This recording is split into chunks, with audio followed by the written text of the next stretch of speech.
When it comes to the worst games for the NES, every retro gamer has their favorite, but there seems to be a general consensus when it comes to certain infamous titles. Your Dr. Jekyll Mr. Hyde's, your Action 52s, and pretty much anything with the LJ and rainbow emblazoned on it. Whether they deserve the stigma or not, these games generally have less than stellar traits in common that earn them their negative reputations, such as terrible control, music that's the equivalent of nails on a chalkboard, or broken level designs. One major factor that leads these titles to becoming branded with the above award of shame is coverage by the angry video game nerd. Though he has reviewed a number of these stinker titles, there is still an abundance of obscurities that have yet to receive his wrath. After all, there are over 750 games for the system. With all this said, I want to shine a light on one that, while not bad enough to be considered amongst the worst for the system, nevertheless shares a number of trademarks that constitute these horrible abominations, to paraphrase the nerd. Cliffhanger, based on the Sylvester Stallone movie. Before we get to the main course, however, let's begin with an appetizer. First on the menu, Cliffhanger for the Sega CD. Before we dive into things, I can't do a review on a Sega CD game without mentioning one of the best video game jams of all time, the system intro music.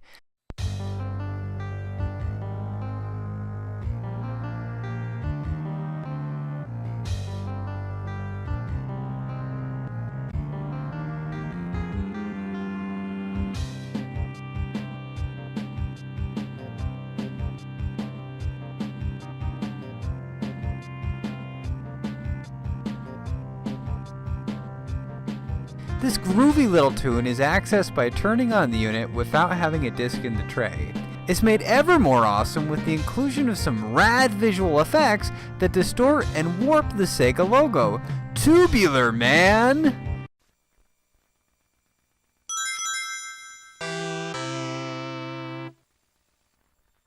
Returning to the topic at hand, the Sega CD version, not surprisingly, is a typical beat-em-up. Sega dominated this genre in the 16-bit era with classics like Golden Axe and Streets of Rage. From the get-go, Cliffhanger showcases the signature feature of the Sega CD, grainy full-motion video that I'm sure was mind-blowing in the early 90s, but in this day and age of 1080p HD video, now looks like a VHS tape recorded on slow speed on a 5th generation tape. The footage sets the stage and mood for what is about to be experienced, featuring shots of Sly hanging off the cliff and the plane crash, before bringing up the title screen. From this point, the choices presented are to start the game, enter the options screen, where the number of continues and lives can be changed, or story, which includes a 2-minute cutscene showing the events that lead up to the beginning of gameplay. In regards to lives and continues, the maximum number of selectable continues is 7, but this decreases the lives available to 3. The vice versa is performed when the emphasis is placed on lives. The safest route is to split them down the middle at 5 each. Both are much needed as the game progresses, but we'll get there soon enough. After choosing start, another cutscene is shown with Sly and Michael Rooker coming to answer the distress call of the thieves and being ambushed at gunpoint. Now, when this came up on my Sega CDX, the video jumped all over the place.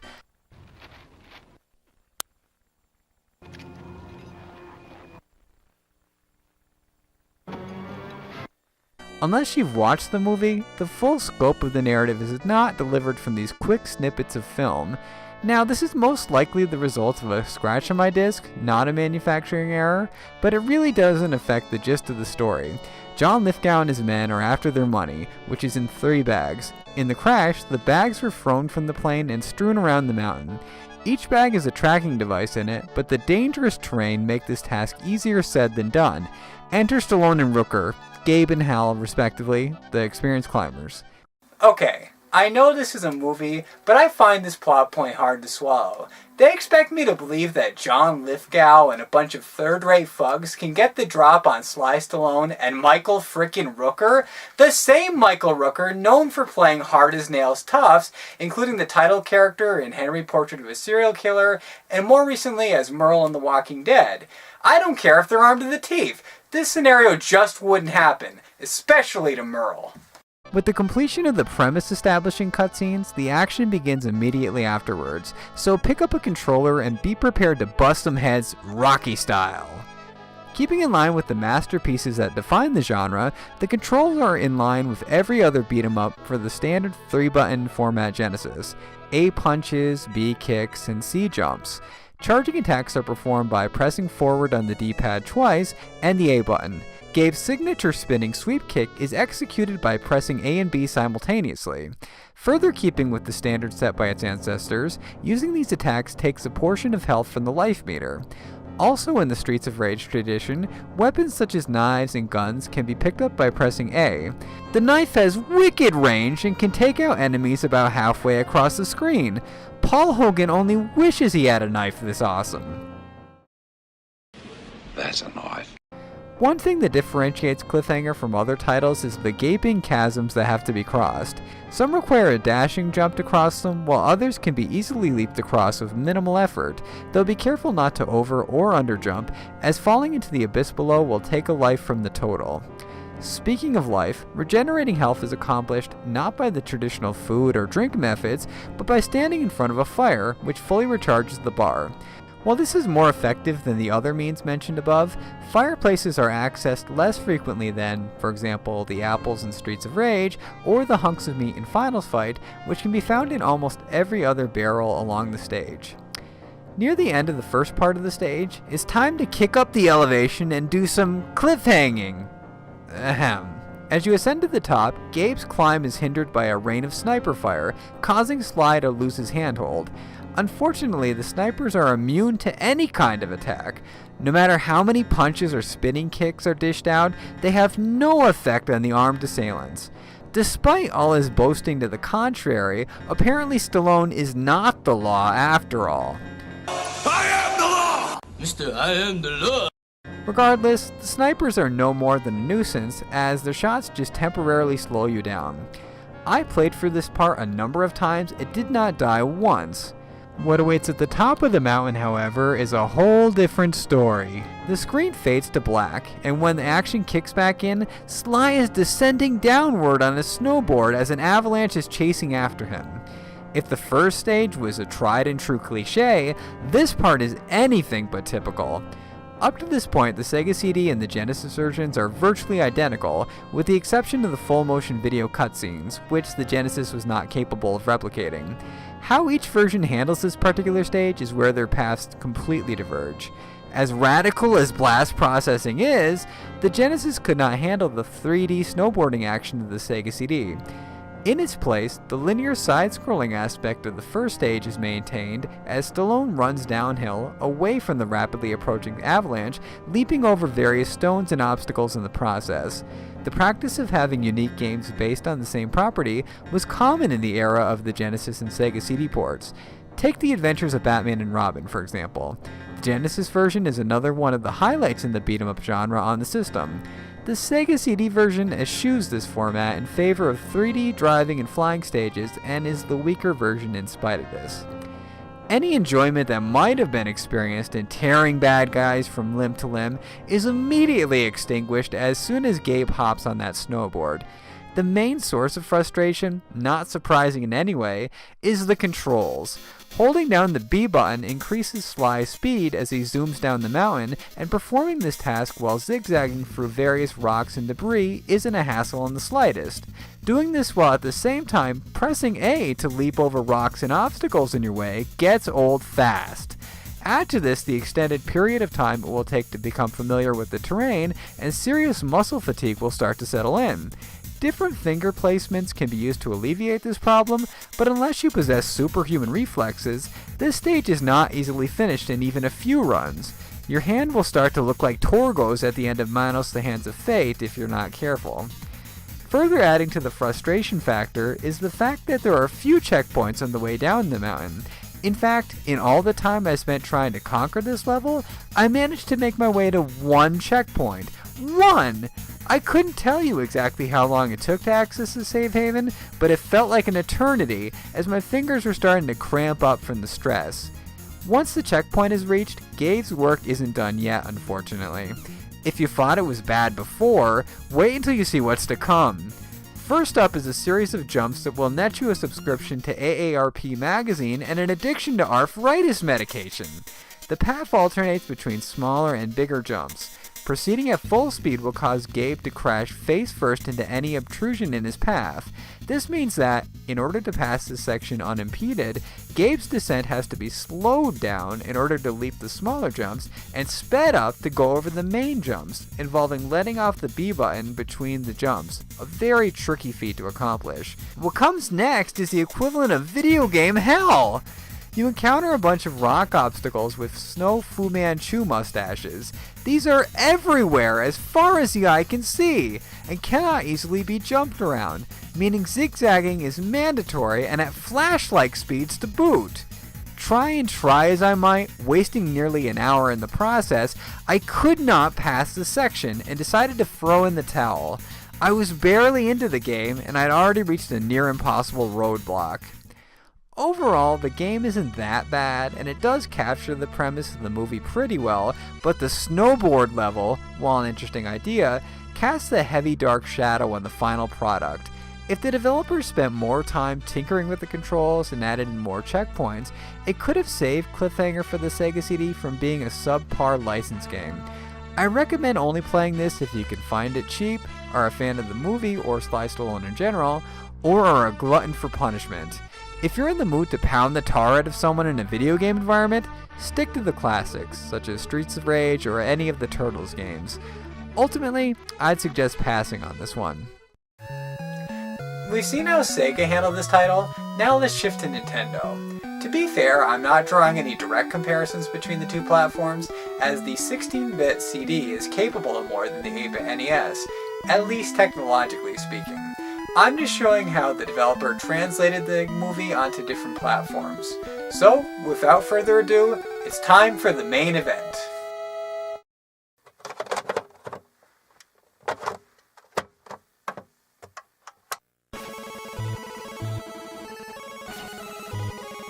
First of all, I've got to say I kind of like the music, on the title screen at least. It's got that Comerica/Codemasters vibe going for it.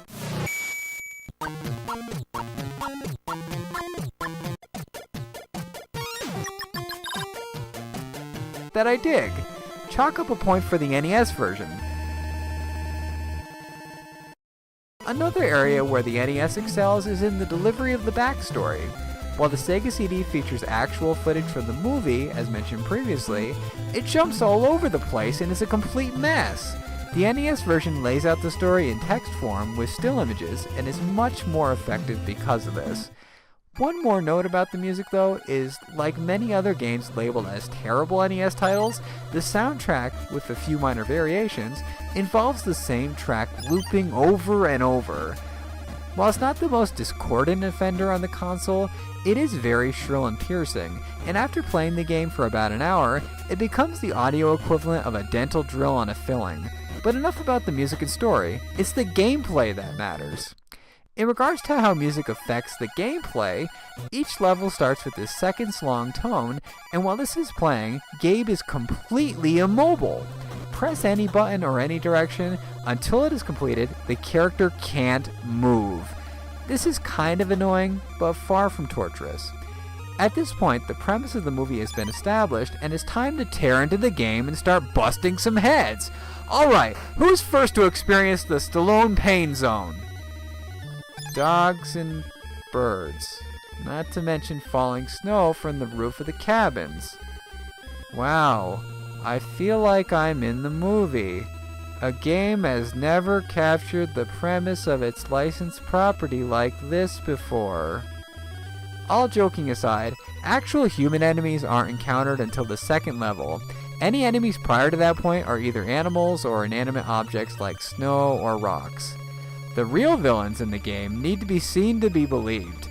Gender confusion seems to be an issue with this bunch, as their outfits change color from level to level, sometimes blue, others clad in pink. Most of the enemies are fairly standard looking thugs, but there are a few oddballs encountered here and there. I like the Civil War era soldier looking guy the most, He probably has some elaborate backstory like Captain America, where he fell in a body of water during a battle and ended up preserved in ice over 100 years, was fought out by John Lithgow, and has no idea that he's working on the wrong side of the law.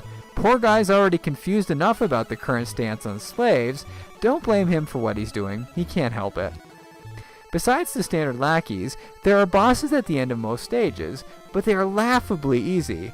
Stand in place while mashing the B button, and they'll go down in no time. There are cutscenes after each level that continues the narrative of the movie, so another point to the NES.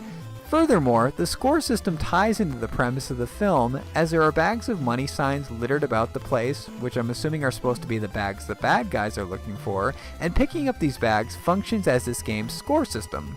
Another very important check in the pro column for this version is that, as far as I can tell, there are no snow dodging levels. There is a part where, after a boss fight, Gabe rides down the hill on the corpse of his defeated foe, leaping off at just the right moment to progress to the next stage, but the only action needed is to make the jump, which is very easy to do. This is easily the coolest and funniest part of the game. Now, I haven't watched the movie in about 20 years, so I don't remember if there's a scene where Sly uses the dead guy as a sled. If there isn't, and this is an invention of Sony ImageSoft, I'll take back anything at all negative I said about this game and celebrate it for the rest of my life. If the Sega CD had Sly riding down the mountain on a dead guy instead of a snowboard, I'd gladly turn my hand into a withered prune and praise Sony ImageSoft as the best publisher ever and give out copies of Hudson Hawk and Last Action Hero for Christmas to spread the love. Going against the grain in regards to other titles in the bad to worst games category for the system, the control isn't broken and is actually quite responsive. Sly can duck, jump, kick, and climb ladders without any delay, and the hit detection is fairly accurate. One of the problems I had was in finding out how to run. Near the end of the first part of the initial stage, there's a wide gap you have to leap across to continue to the next part. On the path to this leap, there's a power-up that functions as a speed booster, which looks like a pair of boots. I figured that all that was needed from this point was to descend down the path from the top of the hill, and Gabe would attend the necessary speed for the jump, but this was not the case, and I jumped to my death a number of times. I eventually figured out that, in order to jump, you have to hold up and move to the right. It's kind of awkward at first, but it doesn't take long to get used to it. Like the Sega CD version, there are some standard jumps that need to be crossed to avoid falling to a spiky death, but, as mentioned above, they are not bogged down by bad controls. The only important thing to remember is to leap as close to the edge of the ledge as possible, or Gabe will become a fleshy pincushion. It can be an annoyance, and I did fall to my death a number of times, but it's really no worse than a number of other games for the system. In fact, they're miles above Action 52, where the jump button has to be pressed and then the direction you want to go. Now, as I mentioned at the onset of this review, while Cliffhanger is not bad enough to be considered amongst the worst of the system, there are a number of factors that make it a viable candidate for placement among the lower tier of the bad games. The greatest offender of them all is the graphics, which, considering the time of the title's release, do not strain the NES's visual processors in any way. To put this in perspective, Cliffhanger the movie came out on May 28, 1993. The NES version of Cliffhanger came out January 1994. This was at the tail end of the system's lifespan, as Wario's Woods, the last licensed game for the console, was released in December 10th of the same year. Furthermore, the Super Nintendo came out on August 23, 1991. So let's compare. The Super Nintendo, released 3 years earlier, and Cliffhanger for the NES. See what I mean? The Sly sprite is clad in all green and actually looks more like Peter Pan than an ass-kicking action star. It's no coincidence that Sony ImageSoft released both this and Hook for the NES and Super Nintendo. Despite this, they do capture the essence of Stallone fairly well on the Game Over and Level Complete screens, but again, given the late period release date of the title, the overall presentation is downright mediocre. Say what you will about Dr. Jekyll and Mr. Hyde in Action 52, but at least their graphics are more appropriate for the system. Even Silent Service looks better than this game, and that's not saying much. I know it's not fair to denigrate the game based solely on its looks, but considering that this was released almost 10 years into the lifespan of the system and that the launch titles for said system are far superior to it, the argument is valid. Cliffhanger, the NES game, had such potential. If the game were similar in style to another late period release for the console, Mighty Final Fight, it might have been considered one of the undiscovered gems of the system. I could hypothesize and suggest that, owing to the rapidly decreasing support for the NES and the next generation of consoles already having a firm handhold on the market, Sony ImageSoft and Malibu Interactive, the developer, churned out a clunker with no redeeming qualities because they knew it wouldn't sell in the midst of the 16-bit console wars, but that's a poor excuse. These companies dropped the ball, and consumers who paid $50+ at the time of the game's release were surely disappointed in what they received. What a shame. Cliffhanger the movie is not one of the standout films in Sylvester Stallone's career, so it's best to not expect much from any of the video game iterations, regardless of platform. As I mentioned earlier, I don't own the Genesis or Super Nintendo versions, but from what I've seen, they're both similar to the Sega CD version. If you had to choose one of the two to play, in spite of the lackluster graphics, I'd have to suggest popping in the NES version, if you can get a hold of it, as it's fairly uncommon. However, as neither game has enough factors to recommend them, I'd suggest just playing Contra. You can't go wrong with Contra. It's one of the best side-scrolling action games on this console, or any console for that matter. There are no good Stallone or Schwarzenegger licensed games for the NES, so just pop in Contra and pretend Bill and Lance are John Rambo and Dutch Schaefer. I guarantee you'll have a much more enjoyable time than playing either of these games. Now, if you'll excuse me, I've got to take down Red Falcon. The Predator. Yeah, that's it.